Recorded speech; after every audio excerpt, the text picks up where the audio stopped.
मनुष्य अज्ञान बस केवल रुपये पैसे को ही धन मान लेता है, सोना चांदी को दौलत मान लेता है, जमीन जगह को ही संपत्ति मान लेता है। लेकिन ऐसा नहीं। इससे भी कहीं बड़ी संपत्ति, इससे भी कहीं बड़ी दौलत यदि कुछ है तो वो है तुम्हारी भक्ति, तुम्हारा प्रेम, तुम्हारा सत्कर्तव्य, तुम्हारा धर्म, तुम्हारी सेवा एक दौलत है। कितना ही धन हो इंसान के पास में, लेकिन बीमारी बहुत हो तो उससे 24 घंटे दुख ही लगता है। और स्वास्थ्य अच्छा हो, हेल्थ इज वेल्थ, आपकी स्वास्थ्य को भी संपत्ति कहा गया है। धन का महत्व दीजिए, लेकिन भक्ति का महत्व कम मत कीजिए। धन से सामान मिलता है, लेकिन धर्म से सम्मान मिलता है। पैसे से सुविधा मिलती है, लेकिन प्रेम से भरे हुए इंसान को ही जिंदगी में सुख और सुकून मिलता है, सुख और सुकून मिलता है। कबीर कहते हैं,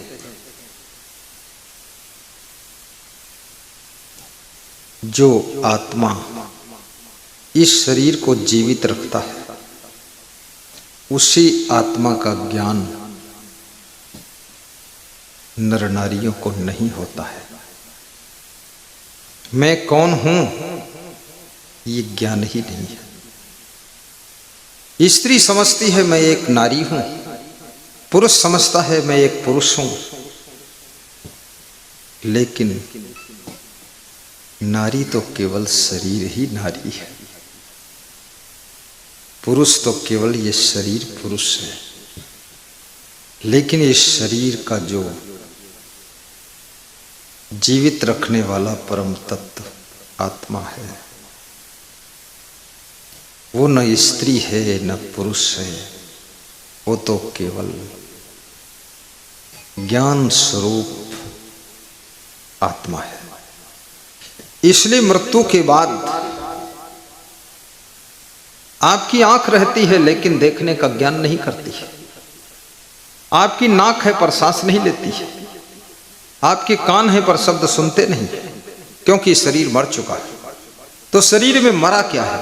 आंख भी है, कान भी है, मुंह भी है, दांत भी है, लेकिन मुंह खाता नहीं है, मुंह बोलता नहीं है, और मुंह हंसता भी नहीं। हाथ है वो कुछ करते नहीं है, पैर है वो कहीं चलते नहीं है, वो मुर्दा वहीं पड़ा हुआ है। 30 मुर्दे में कौन सी चीज थी जो इसको जिंदा रखी थी? उसी तत्व का नाम आत्म तत्व है, और वही तुम हो, तुम शरीर नहीं हो।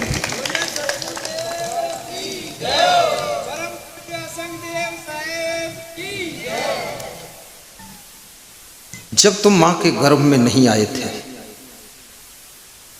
तब तुम न पिंड थे न शरीर थे।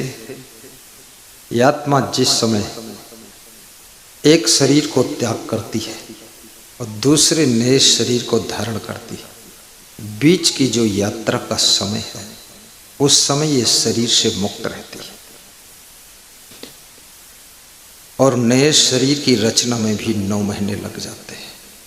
और कुछ आत्माएं खिलाड़ी हैं तो 8 महीने में भी नया शरीर बना के एडवांस माँ के गर्भ से बाहर आती है। और जो 9 महीने से पहले आत्मा शरीर की रचना करके गर्भ से बाहर जन्म लेती है, उस माँ की भी हालत बहुत कमजोर हो जाती है।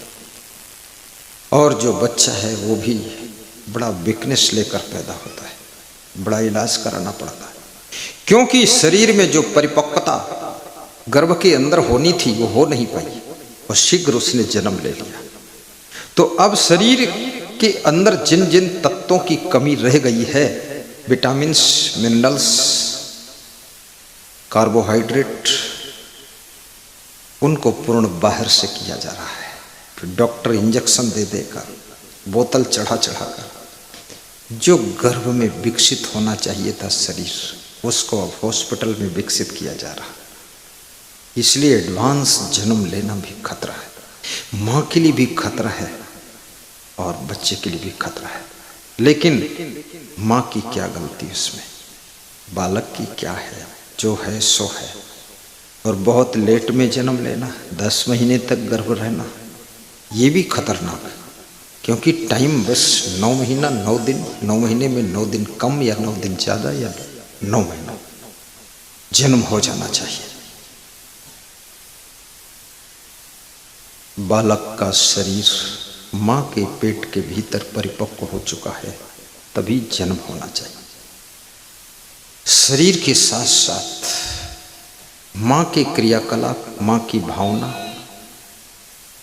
और माँ के मन की स्थिति दुखद सुखद, ये भी पेट के भीतर पल रहे बालक के ऊपर प्रभाव डालती है। इसलिए कहा जाता है जिस समय स्त्री गर्भवती हो उसे प्रवचन ज़्यादा सुनना चाहिए, कथा सुनना चाहिए, खुश रहना चाहिए, हंसते रहना चाहिए, दाल ज़्यादा खाना चाहिए।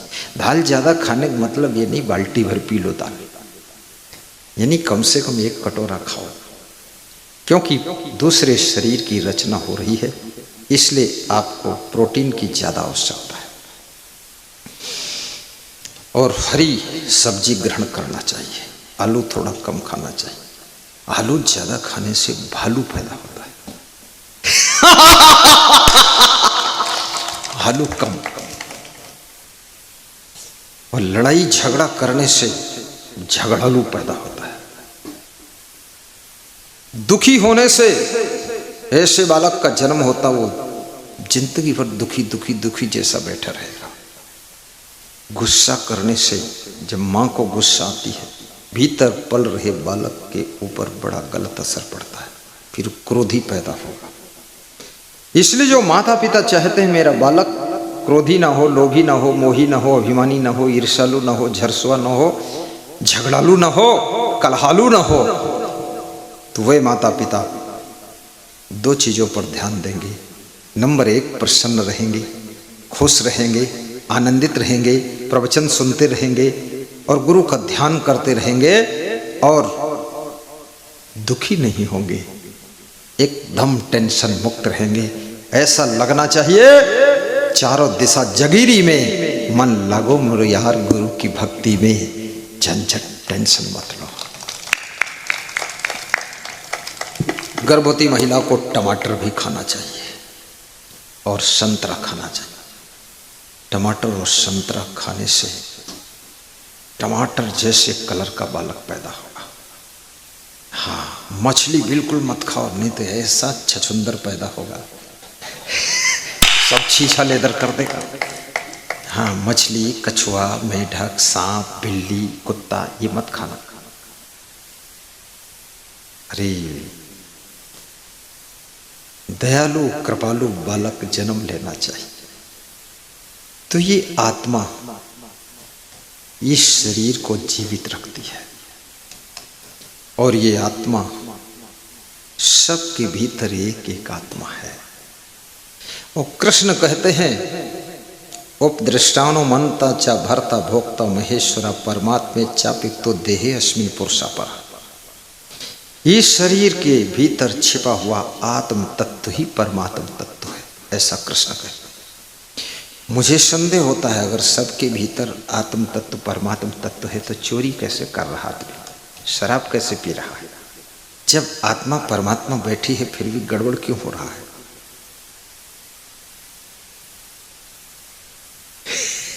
ये दोनों हंस रहे हैं, इनका आत्मा परमात्मा हो चुका है। महान है ये लोग, इस कम उम्र में बहुत बड़े रास्ते को चुना है। जो न करे जग में कोई आदि अंत और मध्य, मनरुज दुख व्यापय नहीं, सोई करो जीव सत्य, ऐसा कार्य कर रहे। तो आत्मा का स्वरूप अजर है, अमर है, अविनाशी है।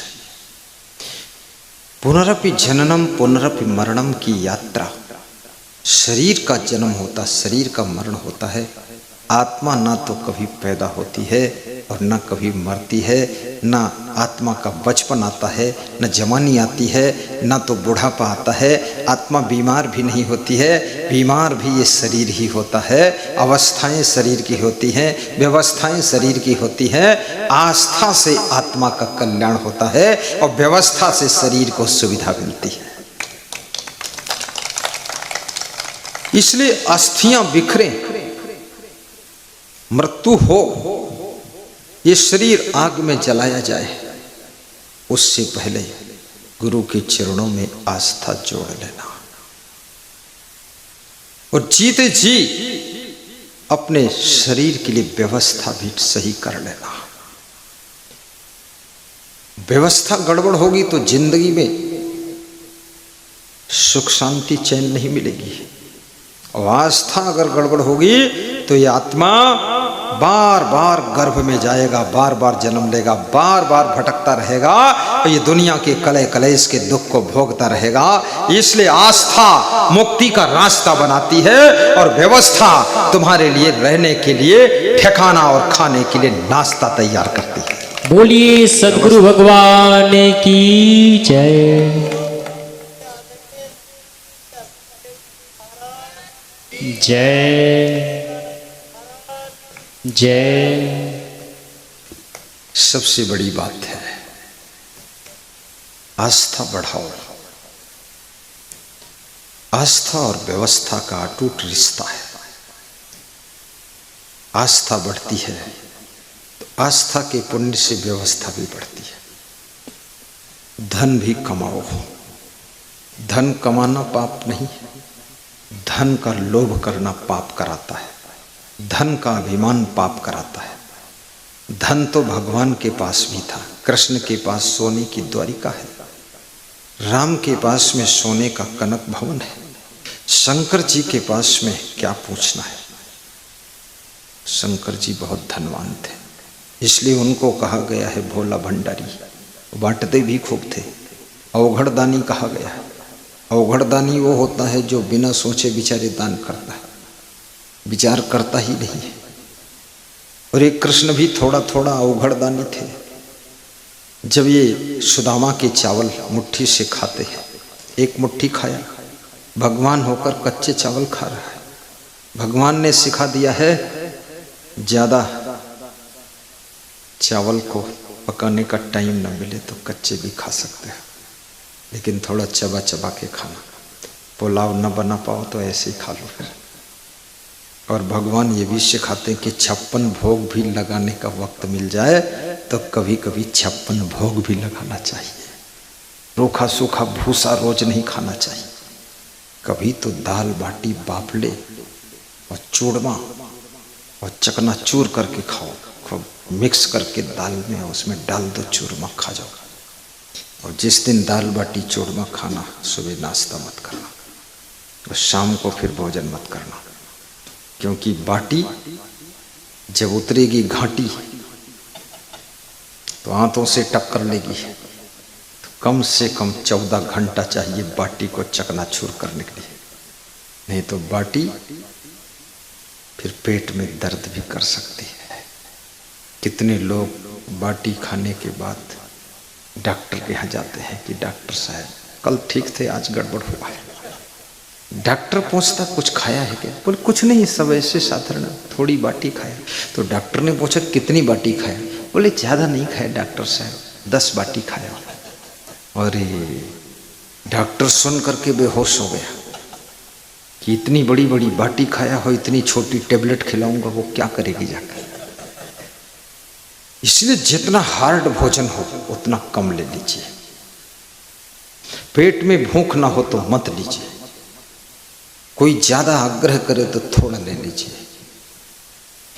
और खाने के बाद हजम होने की अगर समस्या है तो ठहाका मार कर 3-4 बार हंस दीजिए। एक हंसी में 1 बाटी हजम हो जाती है। जोर से हंसो। घोड़ा देखो क्या करता है, घोड़ा खाता है और बीच बीच हंसता है, ही सब हजम हो जाता है। इसलिए किसी घोड़े का पेट आज तक निकला ही नहीं, वो ही करता रहता है।